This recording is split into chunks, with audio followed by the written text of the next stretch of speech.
एक पूरी सोसाइटी है, मैं किसी एक व्यक्ति का नाम नहीं लूँगा, आंकड़ों की कलाबाजी उनको आती है और उसकी तरफ से वो बातें करते हैं और उसमें सारी जनता को वो बरगलाते हैं। देखिए, वो जदयू और चिराग पासवान की पार्टी को बीजेपी ने बड़ा दिल दिखाते हुए बिहार के चुनाव के मद्देनजर 2 सीटें दी थी, उनका कोई जनाधार नहीं। दिल्ली चुनाव के जो परिणाम आए उसका असर पंजाब पे क्या पड़ेगा? पंजाब में भी आम आदमी पार्टी की सरकार है। स्वाति मालीवाल का क्या भूमिका रहा है इसमें?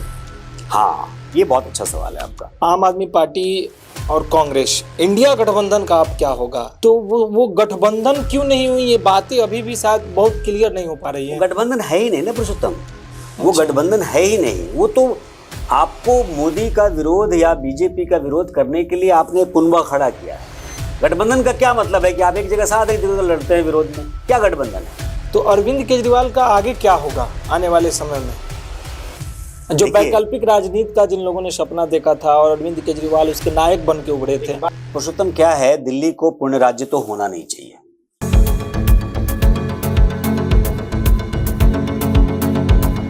नमस्कार, आप देख रहे हैं फाइनल पोस्ट पुरुषोत्तम के साथ। हमारे स्टूडियो में आज जो मेहमान हैं उनके बारे में मैं आपको बता दूं, इनका नाम है अनुरंजन झा और बिहार से लेकर के दिल्ली ही नहीं, देश ही नहीं, विदेश तक पत्रकारिता में जो नाम इन्होंने कमाया है। और आज हम पूरे भारतवर्ष के राजनीतिक परिवेश पे इनके साथ चर्चा करेंगे।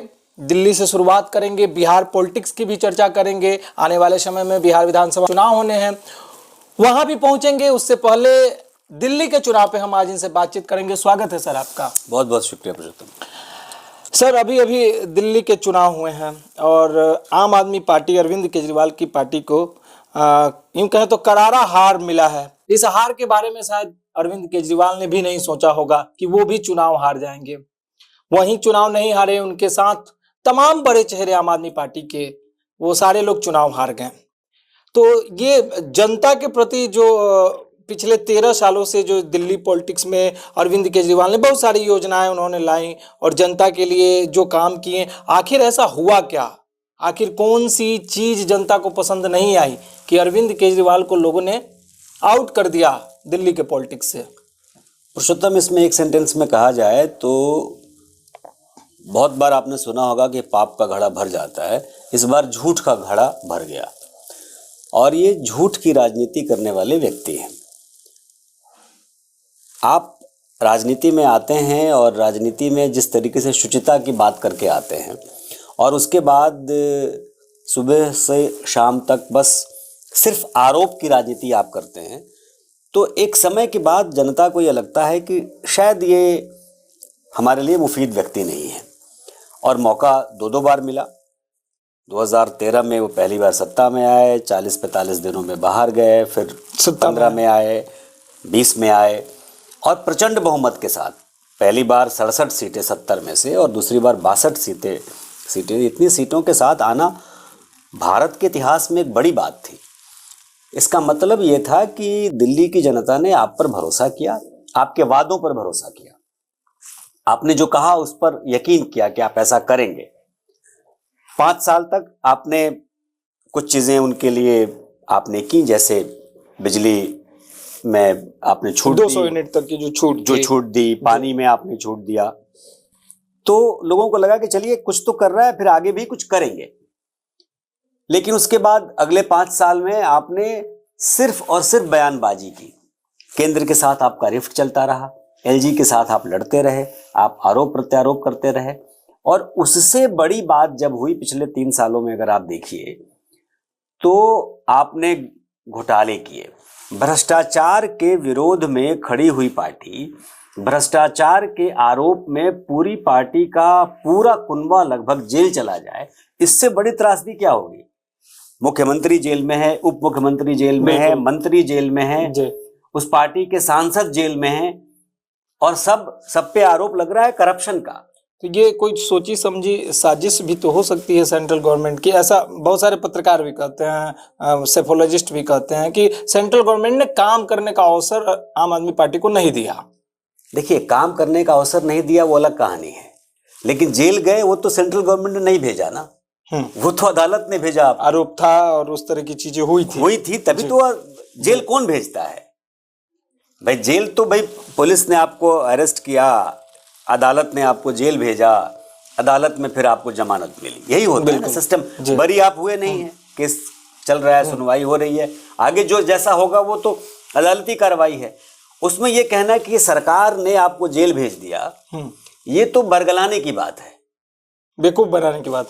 आप मतलब फिर एक और झूठ बोल रहे हैं। और मैं नहीं जानता कौन से जर्नलिस्ट ऐसा कहते हैं, अगर वो भी कह रहे हैं तो आम आदमी के सपोर्टर्स, कोई भी पार्टी अगर 40% से ज्यादा वोट अभी भी उसके हैं तो उसके सपोर्टर्स तो हैं ही ना, तो उनके सपोर्टर्स के मन की बात करने के लिए आप कह सकते हैं कि भाई ये तो सरकार ने आपको जेल भेज दिया, नहीं।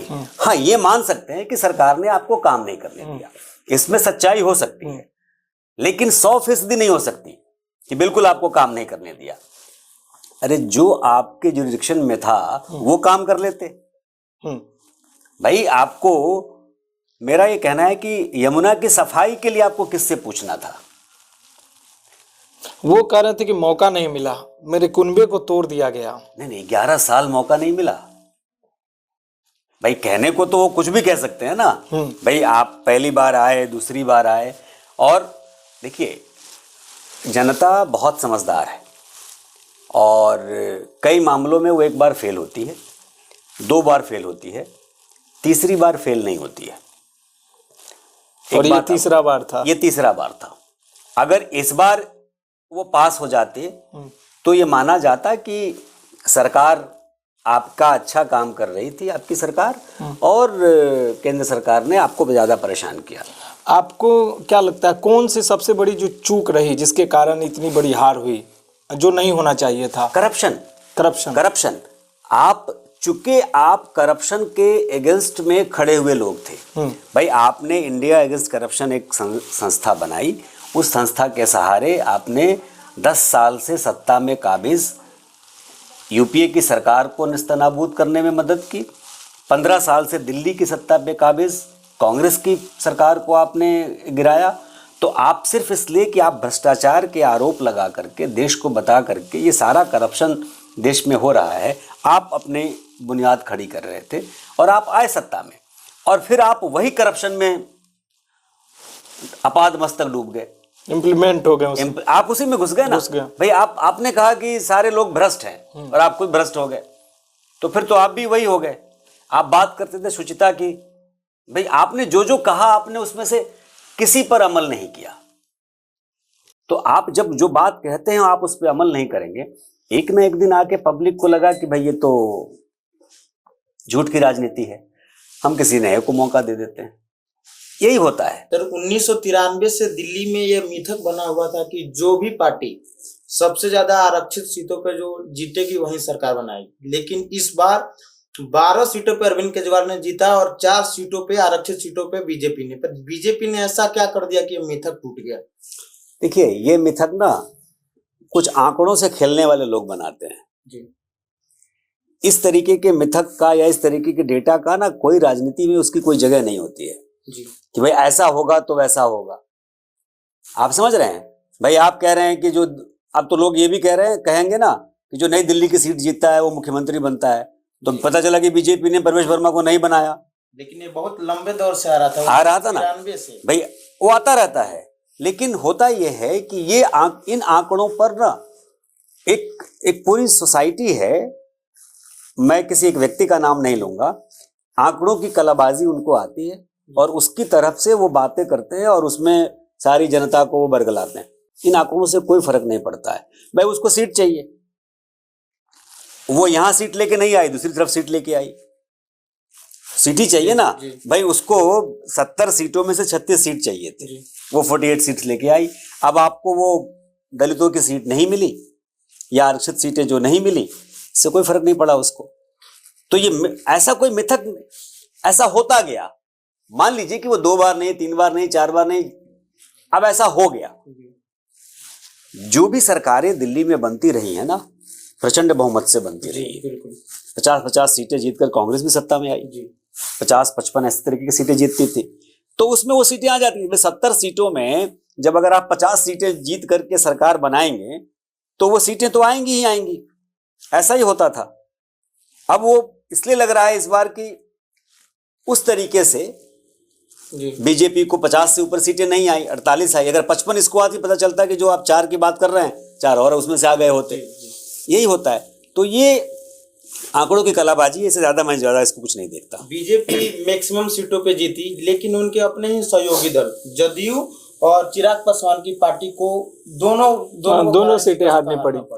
देखिए, वो जदयू और चिराग पासवान की पार्टी को बीजेपी ने बड़ा दिल दिखाते हुए बिहार के चुनाव के मद्देनजर 2 सीटें दी थी। उनका कोई जनाधार नहीं है, कोई नाम ले। ऐसा माना जाता था कि पूर्वांचल वोटरों की संख्या ज्यादा है, जिससे चिराग पासवान और नीतीश कुमार के आने से वो वोट ट्रांसफर हो जाएगा। वहां जो भी वोट मिले हैं ना, वो बीजेपी के नाम पे ही मिले हैं। मतलब दिल्ली में कोई जनाधार नहीं है। बिहार पॉलिटिक्स पे तो हम आएंगे ही। उन पार्टियों का, चाहे वो एलजेपी हो या जेडीयू हो या आरजेडी हो, इवन दिल्ली में क्या जनाधार है? समाजवादी पार्टी का दिल्ली में क्या जनाधार है? बसपा का दिल्ली में क्या जनाधार है? बसपा का फिर भी लोकसभा में जनाधार पहले दिखता रहा है। जिस दलित वोट की आप बात करते हैं, वहां फिर भी जनाधार दिखता रहा है, लेकिन बाकी इन क्षेत्रीय पार्टियों का कोई जनाधार नहीं। मतलब बिहार पॉलिटिक्स को देखते हुए 2 सीटें दी गई। बस बिहार में इस साल चुनाव है, बिल्कुल। तो उसके मद्देनजर आपको भाई हमने एक जगह दी है। अरविंद केजरीवाल का एक बयान कि किसी मुख्यमंत्री रहेगी, लेकिन चुनाव के बाद वो फिर से मुख्यमंत्री बनेंगे, ये एक जो बयान है, क्या कारण है हार का? नहीं, एक बयान कारण नहीं होता है। कोई भी एक काम, एक बयान कारण नहीं होता है हार और जीत का। वो तात्कालिक कारण दिख सकता है जी।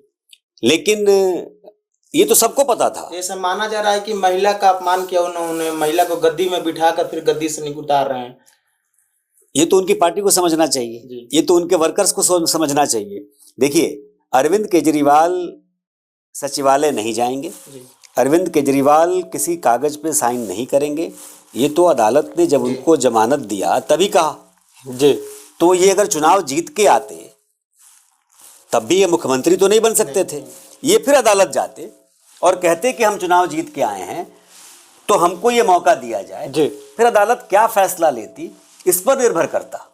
हो सकता है अदालत कहती नहीं जी, हमने जो फैसला आपको सुना दिया वही चलेगा, या कहती कि चलो हम छूट दे दिए, तुम बन जाओ, यही होता ना। लेकिन आप ये आकर के इंटरव्यू दे रहे हैं और आप बता रहे हैं कि वो टेम्परेरी चीफ मिनिस्टर है, तो उससे इम्पैक्ट चाहे जो भी पड़ा हो, लेकिन आपके पार्टी के अंदर तो रिफ्ट हुआ ही होगा, उस महिला के मन में तो बैठा ही होगा कि भाई ये। और ड्रामा, मतलब आप देखिए ना, चुनाव से एक दिन पहले और चुनाव के बाद, जिस तरीके से चुनाव से पहले ही, अभी परिणाम से पहले वो जब ड्रामे शुरू हुए कि मुझे फोन आ रहे हैं मेरे लोगों को, एमएलए खरीद फरोख्त 15 करोड़ वाली जो बात आई, अब उसमें एक नया ट्विस्ट आ गया। योगेंद्र यादव ने बकायदा एक वीडियो जारी करके बोला है कि उन्होंने खुद से करवाते कि वो खुद से करवाते थे और वो लोग आकर उनको बता रहे थे। तो इस ड्रामे का क्या है? आज आप करेंगे, कल खुल जाएगा। स्वाति मालीवाल का क्या भूमिका रहा है इसमें? हाँ, ये बहुत अच्छा सवाल है आपका। स्वाति मालीवाल की भूमिका इनके हार में बिल्कुल रही है जी। स्वाति मालीवाल ने जिस तरीके से जो काम मीडिया को दिल्ली में करना चाहिए था, उसका 50% काम अकेली उस महिला ने कर दिया। गांव-गांव में दिल्ली के जो कस्बे हैं या झुग्गियां हैं, जो वहां घूम घूम के जो उस महिला ने वीडियोस बनाए ना जी। और पिछले 11 साल की राजनीति का, 11 साल की सरकार के जो पोल खोले, बहुत बड़ा कारण है। तो स्वाति मालीवाल एक फैक्टर है भाई। एक महिला को आप पिटवा रहे हैं बकायदा, जो आपकी महिला सांसद हैं, आप अपने दफ्तर में पिटवा रहे हैं, जिसको कभी आप खुद ही लक्ष्मीबाई और प्रमोद पता नहीं क्या क्या आप कहते थे, उसको आप पिटवा भी रहे हैं। और उसके बाद उसी महिला ने जब आपके खिलाफ मोर्चा खोला तो वो बातें सामने लेके आई। और मैं कई दिल्ली के बहुत सारे यूट्यूबर्स को मैंने बोला कि आप लोगों ने जो काम नहीं किया वो स्वाति मालीवाल ने किया। स्वाति मालीवाल की भूमिका से नकार नहीं सकते। ये ज़रूर है कि होता क्या है ना कि जब हवन हो रहा होता है तो सब अपनी आहुति देते हैं जी। मतलब वो एक फैक्टर है, एक फैक्टर उनका निश्चित है, उसको आप नकार नहीं सकते। दिल्ली चुनाव के जो परिणाम आए उसका असर पंजाब पे क्या पड़ेगा? पंजाब में भी आम आदमी पार्टी की सरकार है। देखिए, पंजाब पर असर तुरंत कह पाना पुरुषोत्तम थोड़ा सा कठिन है, लेकिन पंजाब पे असर को लेकर के मैंने दो बातें पहले कही थी कि पंजाब पर दो तीन चीजें हो सकती हैं, जी बहुत पहले कही थी। मैंने ये कहा था जब ये लोग जेल गए थे, तभी कहा था कि आम आदमी पार्टी को न तोड़ने की या असली आम आदमी पार्टी, नकली आम आदमी पार्टी की लड़ाई शुरू होगी। अच्छा, ये पंजाब में आज ना कल शुरू होगी। और जैसे महाराष्ट्र में हुए हैं। जैसे महाराष्ट्र में हुआ, और जो स्वाति मालीवाल हैं उस लड़ाई में एक अहम फैक्टर होगी। भाई स्वाति मालीवाल ने पार्टी नहीं छोड़ी है, स्वाति मालीवाल अभी भी उसी पार्टी की सांसद है ना राज्यसभा में। जी बिल्कुल। तो जब ये बात होती है, जब ये कहा जाता है कि भाई स्वाति मालीवाल ने पार्टी क्यों नहीं छोड़ी, भाई जब आप अरविंद केजरीवाल से विरोध है, लड़ाई है, तो आप पार्टी छोड़ दीजिए। तो वो कहती है कि पार्टी मैंने खड़ी की है, मैंने बनाई है, मैं क्यों छोड़ दूं, दूसरे लोग छोड़ के जाएं, वो खुल के कहती है। तो अब जब वो हार गए चुनाव, उनके सिपा सालार लोग हार गए, तो कल को स्वाति मालीवाल और उनकी टीम अगर ये कहे कि भैया मैं हूं इस पार्टी की मुखिया जी, मैं हूं मेन, तुम लोगों को मेरे साथ आना है तो आओ, अगर वो कुनबा खड़ा कर लिया उसने, तो इस पार्टी का टूटना तय है। पार्टी तो टूटनी है, ये पार्टी टूट जाएगी, पार्टी बिल्कुल टूटनी है। देखिए पार्टी क्यों टूटनी है, पार्टियां ज़्यादातर तभी टूटती हैं जब पार्टियों में या तो मतभेद बहुत चरम पे होता है, या उन पार्टियों की कोई विचारधारा नहीं होती, या विचारधारा की लड़ाई में वो फेल हो रहे होते हैं। जिस विचारधारा पे आप खड़े हैं वहाँ आप मिस करते हैं तो आपकी पार्टी टूटती है। इनके साथ तो विचारधारा ही नहीं है भाई, आम आदमी पार्टी की कोई विचारधारा नहीं है, विचारधारा वाली पार्टी तो है नहीं ना भाई। आप समय को लेकर के आप हिंदू हो जाते हैं, समय को लेकर के आप मुसलमानों की बात करते हैं, समय को लेकर के आप अच्छी बात करते हैं, समय को लेकर के आप बुरी बात, तो आप विचारधारा वाली पार्टी नहीं है। तो जब आप विचारधारा वाली पार्टी नहीं है तो आप समझिए कि आपका टूटना तय है। अंतिम प्रश्न पे हम आते हैं, क्या लगता है बीजेपी के तरफ से कौन मुख्यमंत्री बनेगा? ये बड़ा कठिन सवाल है, लेकिन बीजेपी की तरफ से बहुत सारे उम्मीदवार हैं जो रेस में हैं और उनकी दावेदारी भी है। भाई कहने को आप जायंट किलर कह सकते हैं, प्रवेश वर्मा को भी उन्होंने हरा दिया अरविंद केजरीवाल को, सबसे ज्यादा उन्हीं के नाम की चर्चा है। लेकिन अब किसी जाट को बनाएंगे क्योंकि कास्टिज्म वहाँ भी है, ये एक सवाल है। मेरी सूचना, मेरी जानकारी के हिसाब से एक सबसे आगे जो नाम चल रहे थे लेकिन वो हार गए, लेकिन कोई ठिकाना नहीं है सरकार को, उनको भी बना सकती है। दुष्यंत गौतम एक पार्टी लीडर हैं जो संगठन के व्यक्ति हैं और बहुत अच्छा काम करते हैं पार्टी के स्तर पे। वो करोल बाग से चुनाव लड़ रहे थे, हालांकि वो हार गए, लेकिन कोई ठिकाना नहीं है। सरकार अगर केंद्र ने सोच लिया होगा कि इनको बना करके फिर कहीं से चुनाव लड़ा दे तो हो सकता है। एक दो बहुत महत्वपूर्ण सवाल हैं दिल्ली के लिए। आम आदमी पार्टी और कांग्रेस, इंडिया गठबंधन का अब क्या होगा? आम आदमी पार्टी से अरविंद केजरीवाल बड़ा चेहरा थे कांग्रेस के साथ, जो इंडिया गठबंधन है, तो वो गठबंधन क्यों नहीं हुई, ये बातें अभी भी शायद बहुत क्लियर नहीं हो पा रही है। गठबंधन है ही नहीं ना पुरुषोत्तम, वो गठबंधन है ही नहीं। वो तो आपको मोदी का विरोध या बीजेपी का विरोध करने के लिए आपने कुनबा खड़ा किया है। गठबंधन का क्या मतलब है कि आप एक जगह साथ एक जगह लड़ते हैं विरोध में, क्या गठबंधन है? तो अरविंद केजरीवाल का आगे क्या होगा आने वाले समय में? जो वैकल्पिक राजनीति का जिन लोगों ने सपना देखा था और अरविंद केजरीवाल उसके नायक बन के उभरे थे, बात हो रही है कि पंजाब का मुख्यमंत्री भी बन सकता है अरविंद केजरीवाल। मुझे नहीं लगता। मुझे ये जरूर लगता है कि भगवंत मान हटाए जाएंगे, लेकिन कौन बनेगा ये अलग बात है। मुझे नहीं लगता कि अरविंद ऐसी गलती करेंगे कि पंजाब जाकर के मुख्यमंत्री बनेंगे, मुझे बिल्कुल नहीं लगता। तो पार्टी को मजबूत करेंगे शायद, जो आपने प्रेडिक्शन दिया है टूटने वाली बात, उन्हें भी ये पता हो और उन्हें पता हो, बचाने की कोशिश करेंगे, लेकिन ये कब तक बचा पाएंगे? क्योंकि करप्शन के आरोप हैं, वो जेल जा सकते हैं। अब वो जेल कितनी लंबी होगी इस पे कहानी बनेगी। हालांकि मुझे लगता है चूंकि कोई विचारधारा इनकी नहीं थी, तो अब इनकी राजनीति के अंत की शुरुआत हो चुकी है अरविंद केजरीवाल की। तो जिन लोगों ने वो वैकल्पिक राजनीति का सपना देखा था वो चकनाचूर हो गया। नहीं, कोई दूसरा विकल्प आएगा। भाजपा उन सपनों को पूरा करेगी? नहीं, भाजपा तो केंद्र में ही है।